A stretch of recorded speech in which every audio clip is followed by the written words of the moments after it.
하나님 아버지 감사합니다. 오늘도 우리 한 사람 한 사람 하나님이 새벽을 깨워주시고 하나님의 전으로 우리를 인도하여 주시니 참으로 감사합니다.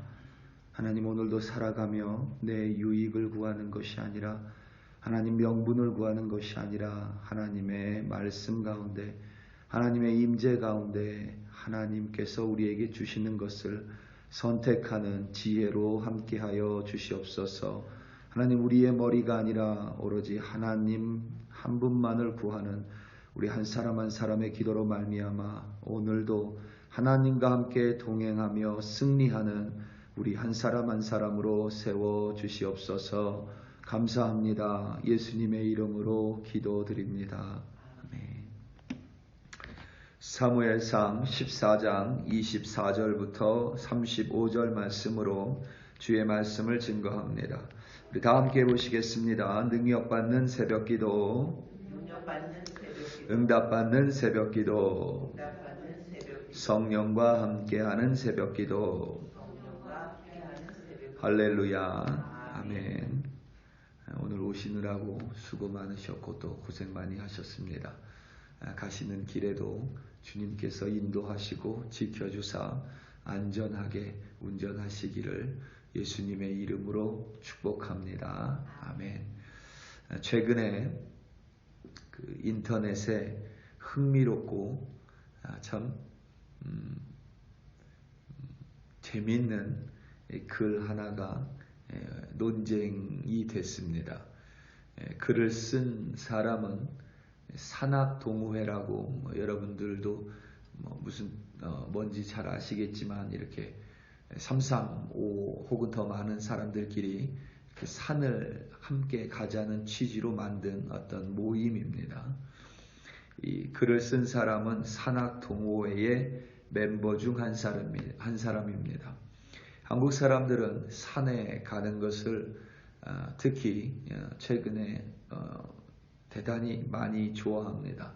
그래서 수많은 산악동호회가 있습니다. 직장에도 산악동호회가 있고 인터넷상에도 여러 모양의 산악동호회가 존재합니다. 저도 이번에 알게 됐는데 이 산을 갔다 내려오면서 사람들은 항상 뒤풀이를 한다고 합니다. 한국 사람들은 산악동호회가 없어도 산을 가는 일은 어렵지 않죠.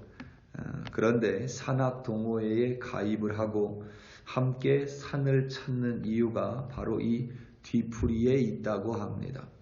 그래서 뒤풀이가 산행의 꽃이라는 말도 있다고 합니다.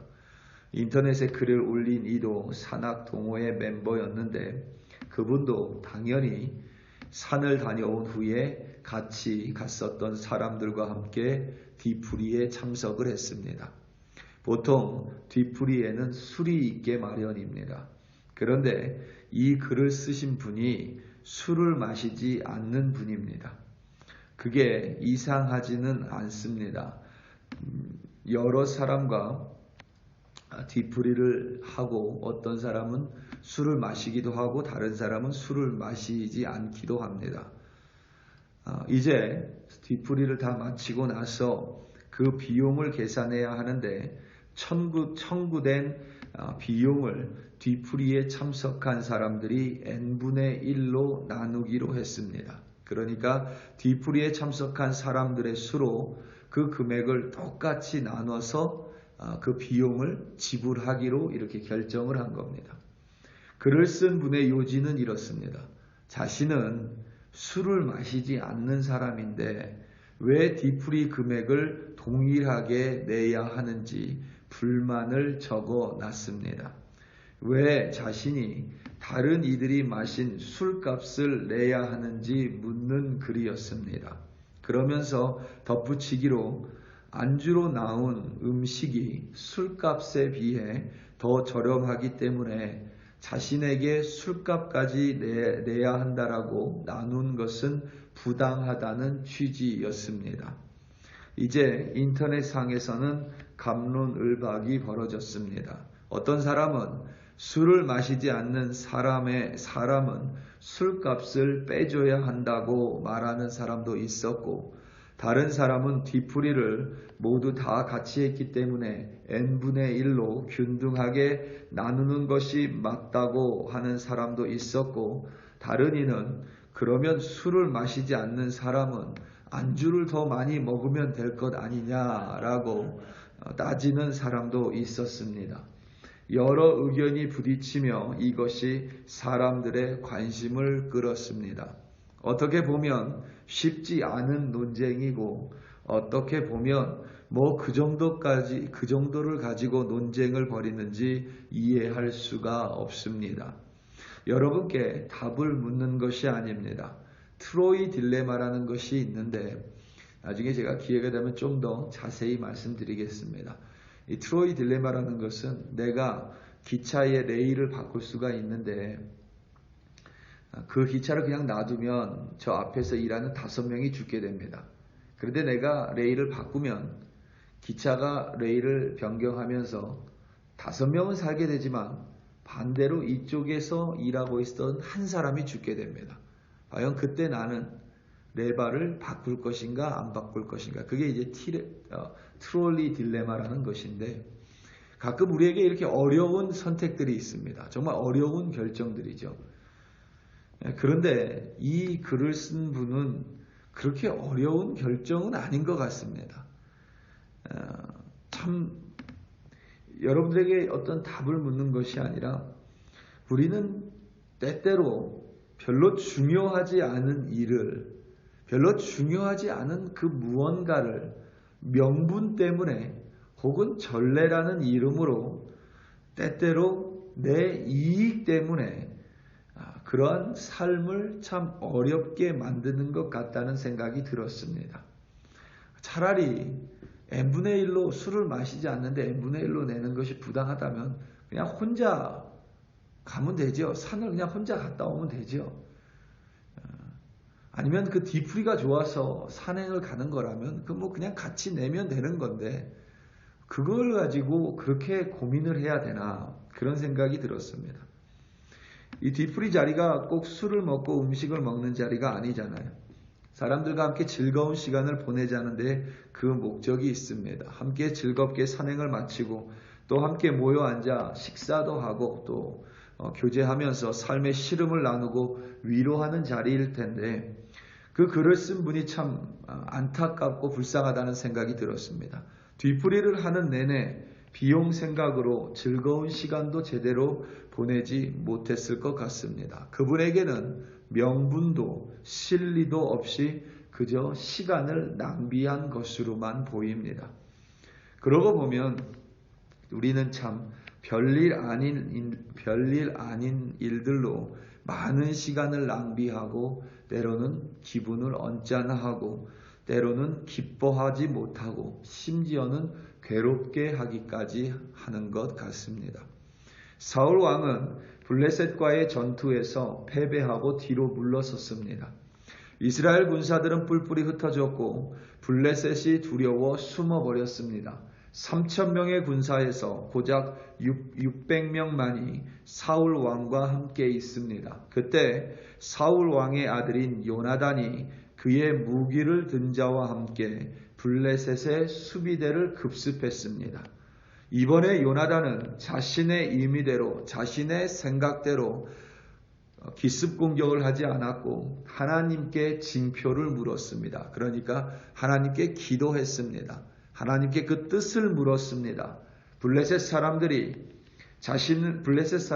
자신을 보여서 그들이 자신에게 온다고 기다리라고 하면 여호와 하나님의 뜻이 없는 것이고, 만약에 반대로 그들이 요나단 자신을 향하여 올라오라고 조롱한다면 그것을 하나님께서 블레셋을 자신에게 붙여주셨다는 하나님의 징표로 삼고 공격할 것이라고 하나님께 계획하고 서원을 했습니다. 그리고 요나단과 무기를 든 자는 그대로 이행을 합니다. 블레셋 군대 수비대의 군인들이 요나단을 향해서 자신들에게 올라오라고 했고, 요나단과 무기 든 자는 이제 담대함으로 여호와 하나님과 함께 블레셋을 기습 공격했습니다. 여호와 하나님께서 요나단과 함께 하사 그들이 블레셋 군인 20명을 물리쳤고 죽였습니다. 사울 왕이 머물고 있었던 이스라엘 진영에서 보니 블레셋 진영에서 소동이 벌어졌습니다.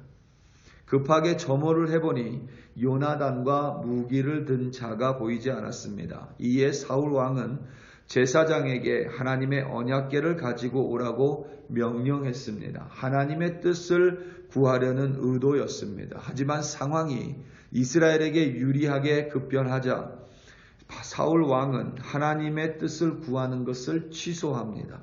그리고 이스라엘 진영의 군사들에게 나아가 공격해서 블레셋을 칠 것을 명령했습니다.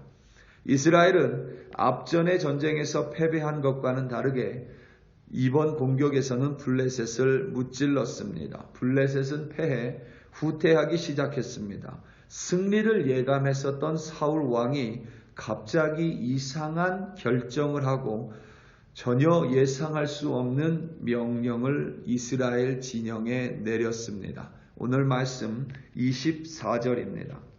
이날에 이스라엘 백성들이 피곤하였으니 이는 사울이 백성에게 맹세시켜 경계하여 이르기를 저녁 곧 내가 내 원수에게 보복하는 때까지 아무 음식물이든지 먹는 사람은 저주를 받을지어다 하였음이라. 그러므로 모든 백성이 음식을 맛보지 못하고 아멘. 갑자기 뜬금없이 사울 왕이 이스라엘 군사들에게 금식령을 내렸습니다. 아마도 사울 왕은 자신의 명분을 세우기 위함이었던 것 같고, 그리고 이 전쟁이 그 명분으로 말미암아 자신으로 말미암아 그러니까 승리하게 됐다라는 것을 알리고 또 그렇게 하기 위해서 이러한 결정을 내리고 선택을 했었던 것 같습니다.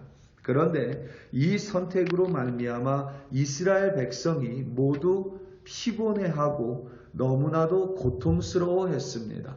분명히 눈앞에 꿀이 보임에도 불구하고 그 꿀을 단 한 방울도 먹을 수가 없었습니다. 결국 이들이 뒤편에 가면 미칠 지경에 이르게 됩니다. 그래서 이 블레셋 지역에서 잡은 소와 양을 핏째 잡아서 먹기 시작을 합니다. 그러니까 어느 정도로 배가 고팠냐면 이들에게 지금 율법이고 뭐고 그런 것이 중요한 것이 아니라 그냥 자신의 배가 너무나도 고파서 눈에 보이는 대로 닥치는 대로 잡아서 그것을 핏째 먹을 수밖에 없는 그러한 상황으로 몰고 간 장본인이 바로 사울 왕이며 사울 왕의 결정이었습니다. 사울 왕의 이 결정으로 말미암아 요나단 또한 자신도 모르는 사이에 사울 왕의 명령을 어긴 사람이 되어버렸고, 이스라엘 백성은 전쟁에 승리했음에도 불구하고 하나님께서 주시는 승리의 기쁨이 아니라 오히려 여호와 하나님 앞에서 범죄하게 되는, 그리고 그 땅 또한 어렵고 힘들게 되는, 다시 말하면 모든 사람에게 그 어떠한 유익도 없는 결정을 선택을 한 장본인이 바로 사울 왕이었던 것입니다. 사울 왕의 이 금식령이라는 선택과 결정은 명분도 없었고 실리도 없었고 오히려 모든 이들을 고통 가운데로 몰아넣고 범죄하게 만드는 최악의 결정이었습니다. 우리 사랑하는 성도 여러분, 우리는 늘 살아가며 선택을 할 수밖에 없고 결정을 할 수밖에 없습니다. 때때로 정말 우리에게 어려운 결정들이 있습니다. 쉬운 결정들은 여러분 너무 그것에 많은 의미를 두지 마시기 바랍니다. 때로는 내가 좀 손해를 보더라도 그것으로 말미암아 모든 이들과 함께 기뻐하고 즐거워하며 함께 유익을 누릴 수 있다면 그 또한 나쁜 결정이 아닙니다. 하지만 무엇보다 우리가 결정을 해야 될 때 가장 우리의 마음을 두어야 하는 것은 그 결정으로 말미암아 내가 살아나고 또 내 주변이 살아나는가, 아니면 내 결정으로 말미암아 나도 고통스럽고 내 주변도 고통스러우며 오히려 다른 사람들을 어렵고 곤란에 빠지게 만드는가, 그것이 중요합니다. 그러한 결정을 위해서 우리는 항상 결정하기 전에 요나단처럼 하나님께 묻는 습관을 가져야만 합니다. 때때로 그 결정에 대해서 하나님이 아무런 응답을 주지 않으실 때도 있습니다. 그때는 A냐 B냐가 중요한 것이 아니라 하나님께 물었다는 것 자체를 하나님은 반드시 기뻐하리라 확신합니다. 오늘도 살아가며 많은 선택들과 결정들 앞에 하나님께 먼저 구하는 지혜를 가지심으로 말미암아 오늘도 어떠한 선택 앞에서든지 하나님을 기쁘시게 하시고 주변을 살리는 결정으로 말미암아 승리하시는 여러분들 되시기를 예수님의 이름으로 축원합니다. 다 함께 기도하시겠습니다. 우리 이 시간 함께 기도할 때에 특별히 오늘 있을 금요 기도회 그리고 주일 예배를 위하여 합심하여 기도하기 원합니다. 특별히 이 지역에 있는 교회들 주일 예배들 가운데 모두 하나님을 만나는 예배들, 하나님의 말씀이 살아있는 예배를 드리는 모든 교회들 되게 해달라고 우리 이 시간 다 함께 주여 한번 부르시고 합심하여 기도합니다. 주여 할렐루야 할렐루야 할렐루야. 하나님 아버지 감사합니다. 하나님 오늘도 우리는 수많은 무수히 많은 결정들 속에서 살아갈 수밖에 없음을 하나님 고백합니다. 하나님 그러한 결정들 앞에 우매한 선택을 하지 않도록 늘 하나님께 묻는 습관을 우리 한 사람 한 사람이 가질 수 있도록 성령이여 역사하여 주시옵소서. 하나님 특별히 오늘 있을 금요 기도회 가운데 성령으로 충만하게 하여 주시고 주일 있을 예배 가운데 살아계신 하나님을 만나며 하나님의 말씀이 선포되는 귀한 예배로 성령이여 인도하여 주시옵소서. 특별히 아버지 하나님 이 지역의 많은 교회들이 하나님 주일 예배로 하나님 앞에 나아갑니다. 모두 하나님을 만나는 거룩한 예배 되게 하시고 모든 예배 가운데 하나님의 말씀이 선포되어 하나님 우리 한 사람 한 사람 새롭게 빚어지는 예배 될 수 있도록 그 예배들마다 하나님께서 은혜로 또 능력으로 붙들어 주시옵소서.